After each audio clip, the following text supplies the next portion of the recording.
இனி 60 வயது வரை உள்ள அனைத்து குடும்ப தலைவிகளுக்கும் மாதம் 2500 ரூபாய். ஹலோ ஃப்ரெண்ட்ஸ், எல்லாருக்கும் வணக்கம். இந்த ஒரு வீடியோவில் நம்ம எதை பற்றி பார்க்க போகிறோம் அப்படின்னா மகளிர் உரிமை தொகையை பற்றி தாங்க பார்க்க போகிறோம்.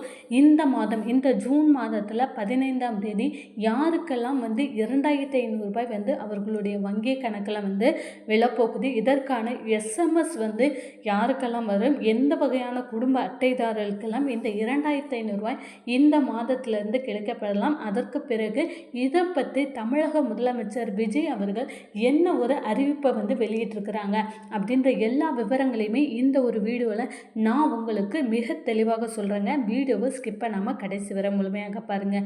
அதற்கு முன்னாடி நம்மளுடைய சேனலை நீங்கள் ஃபர்ஸ்ட் டைம் பார்க்குறீங்க அப்படின்னா மறக்காமல் ஒரு சப்ஸ்கிரைப் பண்ணிட்டு பாருங்கள். அப்படின்னா தான் இந்த மகளிர் உரிமை தொகை சார்ந்த ரெகுலரான ஒரு அப்டேட் உங்களுக்கு உடனுக்குடன் நோட்டிஃபிகேஷனாக உங்களுடைய மொபைலுக்கு வரும். மறக்காமல் இந்த ஒரு வீடியோவை லைக் பண்ணிடுங்க நண்பர்களே. இப்போ வாங்க நம்ம வீடியோக்குள்ளே போகலாம். மகளிர் உரிமை தொகை ரூபாய் 2500 எப்போ கிடைக்கும்? நாளைக்கு பார்த்தீங்க அப்படின்னா முக்கியமான ஒரு புதிய அப்டேட்டை தமிழக அரசு வெளியிட போகுது அப்படின்றத சொல்கிறாங்க. ஸோ என்ன மாதிரியான அப்டேட் அப்படின்றது தான் பார்க்க போகிறோம். ஜூன் 5ஆம் தேதிக்காக நாளை, அதாவது தமிழக அமைச்சரவை கூட்டம் நடைபெற உள்ளதால் அந்த தகவல் அதில் என்ன ஒரு திட்டத்தை பற்றி ஆலோசனை பண்ணுவாங்க அப்படின்னா கண்டிப்பாக இந்த மகளிர் உரிமை தொகை திட்டத்தை பற்றி நம்ம ஆலோசனை பண்ணுவாங்க. அதாவது நமக்கு இந்த மே மாதம், அதாவது தாவேக அரசாங்கம் அமைந்த பிறகு தாவேக அரசாங்கத்துடைய முக்கிய தேர்தல் வாக்குறுதியாக என்ன ஒரு விஷயம் சொல்லியிருந்தாங்க அப்படின்னா மகளிர் உரிமை தொகை 2500 ரூபாய் தருவோம். அதாவது தாவேகாவோட அரசாங்கத்தில் மகளிர் உரிமை தொகை அப்படின்றது டைரக்டாக 1000 ரூபாயிலிருந்து 2500 ரூபாய் வழங்கப்படும் அப்படின்றத சொல்லியிருந்தாங்க. ஆனால் பார்த்தீங்க அப்படின்னா நமக்கு முதல் மாதம், அதாவது தேர்தல் முடிந்து புதிய ஆட்சி அமைந்த முதல் மாதத்தில் பார்த்தீங்க அப்படின்னா நமக்கு 1000 ரூபாய் நம்மளுடைய வங்கி கணக்கில் விழுந்தது. ஆனால் இதற்கான காரணம் என்ன, ஏன் 2500 ரூபாய் கொடுக்கல அப்படின்றதுக்கான காரணத்தையுமே அவங்க சொல்லியிருந்தாங்க. என்ன ஒரு காரணம் அப்படின்னு கேட்டிங்க அப்படின்னா, ஏனெனில் தற்போது தமிழகம் பெரும் நிதி சுமையில் இருந்து வருகிறது. இந்த 2500 ரூபாய் அப்படின்றது கொடுக்கறதுக்கு மக்களுக்கு 2500 ரூபாய் ஒவ்வொரு இப்போ 1000 ரூபாய் ஒவ்வொரு குடும்பத்திலையும் கிட்டத்தட்ட 1,40,00,000 பெண்களுக்கு 1000 ரூபாய் கொடுத்துட்டு வராங்க. இப்போ இந்த 1000 ரூபாயிலிருந்து டைரெக்டாக உங்களுக்கு 2500 ரூபாய் மாற்றணும் அப்படின்னா தமிழக அரசு இப்போ இருக்கக்கூடிய நிதி சுமையில் இது சாத்தியமாக, இதை நம்ம எப்படி கொடுக்கலாம், அதாவது கொடுக்க மாட்டோம் அப்படின்ற மாதிரிலாம் சொல்லலை. ஆனால் இதற்கு கொஞ்சம் எங்களுக்கு டைம் தேவை அப்படின்னு சொல்லியிருந்தாங்க. எப்போ சொன்னாங்கன்னா மே மாதமே சொல்லியிருந்தாங்க எங்களுக்கு கொஞ்சம் டைம் தேவை, இந்த மகளிர் உரிமை தொகையை நாங்கள் மறுசீரமைச்சு இதில் முறைகேடாக மகளிர் உரிமை தொகையை பொறுத்தளவில் கலைஞர் மகளிர் உரிமை தொகை அப்படின்றது இதற்கு முந்தைய ஆட்சியில் முறைகேடாக நிறைய பேர் இன்னுமே வாங்கிட்டு இருக்கிறாங்க.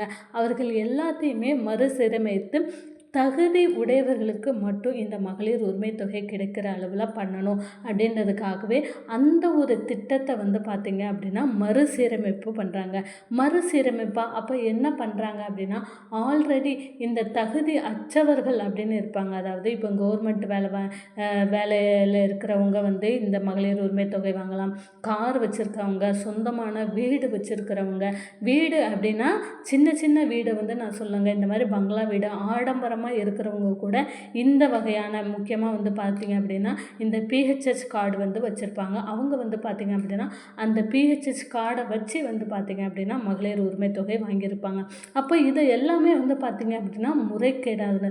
இப்போ வறுமை கோட்டிற்கு மேலே ஆண்டு வருமானம் அப்படின்றது வறுமை கோட்டிற்கு மேலே இப்போ 5 லட்சம் 6 லட்சம் அந்த அளவில் சம்பாதிக்கிறவங்க கூட இந்த மகளிர் உரிமை தொகை வாங்கிட்டு இருக்கிறாங்க.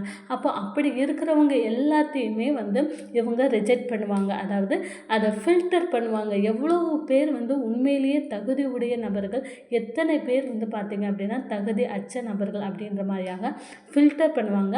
அந்த ஃபில்டர் பண்ணி மீதி இருக்கக்கூடிய இப்போ கிட்டத்தட்ட 1,40,00,000 பெண்கள் வந்து பார்த்தீங்க அப்படின்னா மகளிர் உரிமை தொகை வந்து வாங்கிட்டு இருக்காங்க.